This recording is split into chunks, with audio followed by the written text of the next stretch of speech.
Bonjour et bienvenue sur ce point bourse du 30 avril 2022. Je rappelle que les informations et analyses données sur cette chaîne sont données à titre indicatif et ne peuvent pas être considérées comme un conseil en investissement. L'investissement boursier est risqué, vous êtes responsable de tous les investissements que vous faites. Alors le fait du jour, c'est la dégradation aux États-Unis, notamment en fin de journée. On va le voir sur les indices, le Dow Jones qui perd plus de 2,5%. Et pour autant, sur la plupart des indices, on revient sur des niveaux de support qui ont été achetés récemment au début de l'année. Le Dow Jones avait été racheté fin février, début mars, sur les 33 200. On voit que toute cette zone-là avait été bien travaillée, avec un petit support à 33 200 et un autre à 32 600. Et là, on y revient. Alors, on se prend des quelques journées de baisse assez fortes, hein. Mais pour autant, on n'est pas encore vers le... On est au bord de la falaise, mais on n'est pas encore en train de tomber, donc il faut pas crier avant d'avoir mal. Parce que les supports comme ça permet souvent de repartir. Donc la tendance est à la baisse. Toujours, hein, toujours à la baisse à court terme. On le voit sur les indicateurs, les échecs ici sur les 35 000, sur le Dow Jones, et puis sur les indicateurs, les chiffres sont... Sur les autres indices, les valeurs sont différentes, mais c'est les mêmes points pivots. C'est pareil, on est dans du court terme baissier, mais on n'est pas encore dans du -4, -5 qu'on va se prendre plusieurs jours d'affilée, parce que là on est sur des zones qui sont achetées il y a quelques semaines de ça. Le Standard & Poor's -3,5, pareil, il est sur support ici à 4120, il clôture à 4130, donc juste au-dessus, et c'est des zones achetées fin février, début mars. Alors la tendance est toujours baissière, hein, avec cet échec ici sur les 4480 environ. Mais il faut laisser le marché construire et puis éviter surtout d'anticiper, que ce soit à l'achat ou à la vente. Essayer d'anticiper le sens du marché, c'est pas bon. Il faut le laisser choisir. Si on va casser, alors là, ça sera la vente et les sell-off un peu panique sur pas mal de choses. Alors, pas forcément dès lundi, il faudra probablement avoir la confirmation mardi, hein, parce qu'on peut très bien mécher, avoir une mauvaise journée et puis repartir tout de suite, comme on l'a fait sur pas mal de supports ces derniers mois. Mais donc pareil, si ça lâche, oui, lundi, mardi, mais on peut très bien rebondir et commencer à repartir. Alors repartir, ce ne sera pas un retournement de tendance, ça sera de la construction entre notre zone pivot ici, entre notre résistance sur les 4004 ou sur le Nasdaq, on va le voir. Hop, ça sera sur les 15 100 environ. Et puis notre support ici sur les 12 967, voire un peu plus bas, on peut aller taper les 12 300. Et puis zigzaguer entre les 15 100 et les 12 300. L'important c'est de pas aller en deçà, et surtout de commencer à voir comment la construction se fait, si on a plutôt un rebond et un début de construction de figure, ou alors on lâche complètement, et dans ce cas-là il faudra quitter ou jouer contre le marché. Le CAC 40 qui a clôturé à 17h30, donc les indices américains ont eu un peu plus de mal et ont surtout plongé en fin de journée. Donc le CAC qui n'a pas trop été impacté, il finit en légère hausse à plus 0,4. Donc lundi, il faudra s'attendre certainement à ce que ça ouvre un peu dans le rouge, hein. On a ce support à 6396 environ, donc 6400. On va très, très probablement aller le jouer, hein, ces prochains jours, lundi, mardi. Et puis toujours osciller entre les 6666, notre résistance, hein, notre véritable point charnière sur le CAC 40. Et puis une zone pareille sur les 6250, donc c'est du zigzag. Et puis pas essayer d'anticiper, voir ce que nous dit le marché, si plutôt on va casser ici cette oblique en vert ici qui descend et qui est aujourd'hui sur les 6275, 6260 environ. Si celle-là elle va casser, on pourra commencer à être très très prudent. Par contre, si on les tient, on va aller dans du zigzag, et il y a beaucoup de volatilité, hein. Je n'ai pas montré la volatilité, elle est là. Plus 11% aujourd'hui, on revient sur des niveaux très élevés, hein, 33. Il n'y a que pendant le creux Covid où on a explosé, où c'était n'importe quoi avec 85. Mais sinon, 30, c'est énorme, un niveau de volatilité. Donc c'est à prendre en compte sur les trades. Une dernière chose, c'est alors l'argent. L'argent qui a toujours du mal, qui dégrade, mais c'est surtout l'or qu'on va voir, qui commence à amortir sa chute et qui a tenté de repartir, hein. Et là, ça fait 2 jours qu'il est en positif, l'or. Il avait déjà pris hop, 1,5% hier. Aujourd'hui, il est quasiment stable, il fait une mèche haute, mais il fait un plus bas qui est beaucoup plus haut. Et il est toujours dans une tendance de fond haussière. Donc ça, c'est intéressant de noter. Et ça peut permettre justement de replacer ses pions sur les minières or notamment, qui pourront faire l'affaire ces 2 prochaines semaines si pas mal de marchés ont tendance à chuter.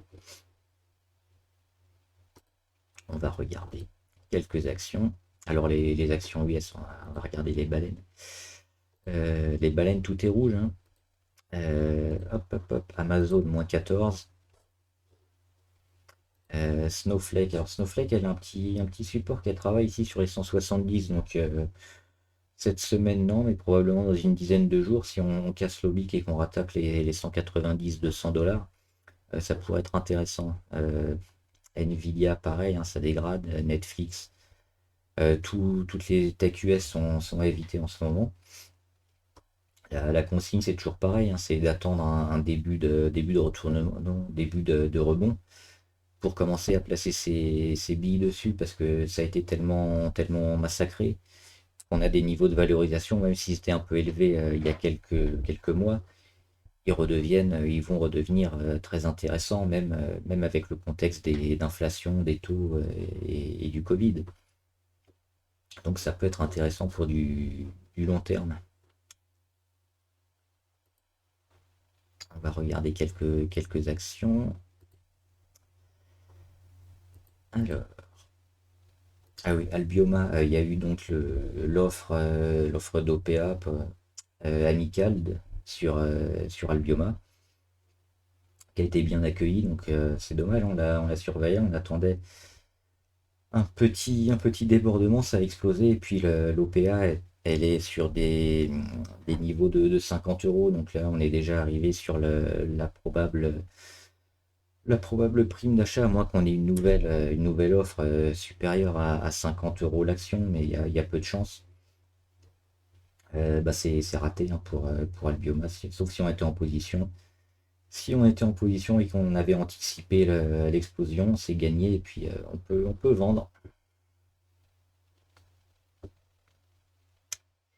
BIC, toujours très bien orienté, BIC, hein,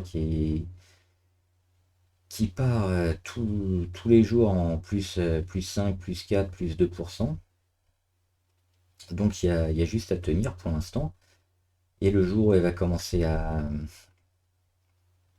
perdre un petit peu, voir si on veut se sécuriser ses gains ou pas, mais là on est parti assez haut. On a une petite zone quand même qui va être dure à aller chercher, c'est les 59-60 euros environ. Donc, hop, ça dégage, hop, donc cette zone-là, si on y arrive lundi, mardi, probablement prise de bénéfice, hein, entre les 58 et les 60.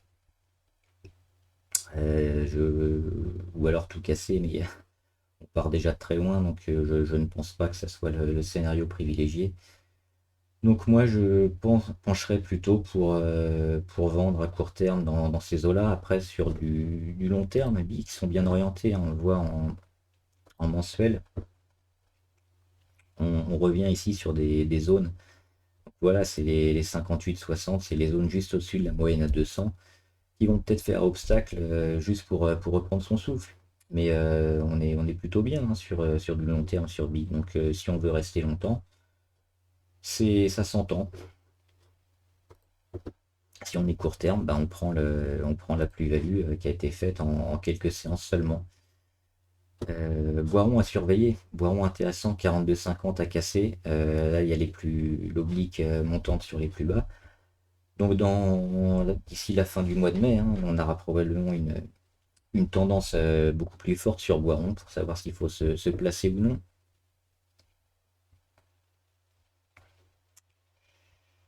Euh, Harmony Gold pour jouer l'or, on voit que Harmony Gold a commencé déjà à repartir. Lundi dernier, donc en début de semaine, elle rebondit sur sa moyenne à 200 sur les 3,96 environ. Elle est au niveau des 4,11 là, mais elle a largement consolidé. Et puis elle commence à repartir, on voit au niveau des indicateurs. On retrouve nos deux lignes en dessous le zéro. Donc prêt à rattaquer un peu une séquence haussière. Et puis la séquence, le mouvement de fond hein, de l'or, il est plutôt haussier, donc c'est une bonne chose. C'est une porte d'entrée pas mal du tout là. Il y a juste ce petit point là à 4,33 à dépasser. Et puis on surveille aussi l'oblique RSI, hein, s'il casse, généralement il casse un peu avant les prix, donc ça nous mènera vers du 4,20, 4,30, 4,40 par là. Le signal pour entrer sur Harmony Gold. Clarsen, on cherchait une porte d'entrée, on attendait que ça temporise un peu, les résultats ont été vendus sur Clarsen, pourtant des résultats plutôt pas mal. Donc on attend. Ça remet pas tout en cause, hein, parce qu'il y a toujours une chance qu'on revienne rattaquer les 2,5. Si c'est le cas, on pourra peut-être se placer. Pour l'instant, on attend parce que ça a été vite vendu, ça dégrade, il y a quand même une mèche basse et des gros volumes. Donc on est entre deux eaux sur Clarsen, on surveille. Metex, Metabolic Explorer, ils ont comblé le gap. Il y avait ce petit gap ici entre le 19 et le 20 avril. Il est comblé et là on commence à repartir. Donc il y a de belles chances pour que Metex se comporte très bien ces prochaines semaines. Moi, c'est une des actions que j'avais présentées aussi sur ma page. Alors elle avait pas explosé ici en début de semaine. Elle a clôturé le gap, c'est une bonne chose. Je pense que si on est dans le vert lundi, mardi, il faudra rentrer dessus parce elle est très bien orientée. Pareil, niveau fondamental, on est bon hein, sur Metabolic Explorer. On va faire le jeu aussi après. Hop. Euh, Well Group. Well Group, toujours les volumes. Les volumes énormes. 1, 2, 3, 4, 5, 6, 7 séances d'affilée avec des volumes gigantesques. Pour la valeur, évidemment, sinon 50 000, c'est pas monstrueux.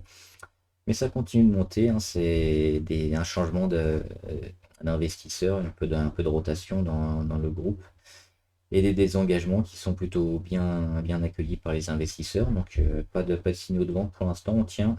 On ne sait pas jusqu'où ça va aller, mais on montera les stops peut-être un peu plus tard. Mais pour l'instant, tant qu'on a ça, on a niveau MACD, niveau RSI, les volumes, tout est bon. Donc on espère que ça monte encore plus haut. Et le jour où on voit que ça commence à inverser la tendance, on monte les stops ou on vend. Sartorius c'est pas mal hein, parce qu'elle a rebondi ici. C'était le double top à voir. Euh, le 8 mars, elle fait une mèche ici sur un support à 283. Et il y a quelques jours, mardi, mercredi, je crois, hop, c'est mercredi, elle mèche juste en dessous, quasiment sur les mêmes valeurs et elle repart. Donc ça, c'est bon signe, hein. C'est une zone qui a été achetée une première fois et achetée une deuxième fois et on n'y revient pas, hein. On ne reste pas plusieurs jours au-dessus. La tendance, elle est nettement favorable après le 8 mars et là, pareil, après le 27 avril, on repart bien. Alors, la tendance court terme, elle est un peu négative, donc il faut faire attention. Parce que c'est pas encore gagné sur Sartorius, mais ça permet déjà de mettre une porte d'entrée autour des 300 et de partir hein, si ça se passe mal avec soit une petite plus-value ou une petite perte selon le moment où vous l'avez prise. Si on regarde l'oblique RSI, elle a déjà cassé, donc ça c'est une bonne chose. Parce que ça casse toujours un petit peu avant que les prix. Donc une bonne pioche pour Sartorius. Et enfin on va faire le jeu. Alors le jeu, il y avait. On n'était plus que 4 sur le jeu.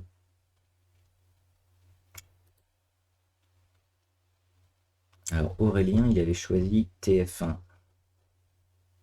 TF1, ils sont là. Bah, c'est perdu, c'est en négatif parce que vendredi, on était là sur les 8,34 environ et on finit autour des 8. Alors, il voulait jouer le range ici, sauf que pour jouer le range à 8,93 environ, on va arrondir à 9. Ce qui nous embêtait un peu, c'était ici le point du fin mars. Ça faisait une oblique et ça contredisait un peu le range. Donc on voit que cette oblique elle a parfaitement joué son rôle, hein, en cette fin de mois d'avril, puisqu'on a buté dessus et on repart. Donc il aurait fallu ne pas avoir ici cette zone tampon. Il aurait fallu qu'on ait à nouveau joué le range à 8, 8,99 environ et qu'on ait des zigzags comme ça. Là, le fait qu'on ait des zigzags un peu moins haut, ça annonce d'autres zigzags encore un peu moins haut. Donc forcément, ça descend et ça va vers les 8. Donc c'est perdu, c'est en négatif. On a Rémi qui avait joué Technip. Technip sont de l'autre côté. Je crois que c'est perdu aussi parce que c'était en négatif. Vendredi, on était là. On était juste au-dessus de la moyenne à 200. On avait buté un peu ici sur les 12,84 et malheureusement ça a lâché. Alors pas de beaucoup. On avait juste une mauvaise journée ici le lundi et après on le tient. Et on voit on s'attache on se raccroche, pardon, à notre moyenne je vais zoomer, à notre moyenne à 20 jours ici en bleu. Donc pour la semaine prochaine, c'est peut-être pas complètement perdu. Là pour cette semaine, c'est perdu. Sur Technip Énergie. Le souci, c'est qu'elle a quand même cassé son oblique momentum ici, en vert. On va enlever. Et qu'elle est en train de jouer le support à 1.61, 1.6. Donc il faudra le tenir ces prochains jours. Et maintenant, on est plutôt hop, sur un support comme ça, sur Technip. J'arrive à le tracer.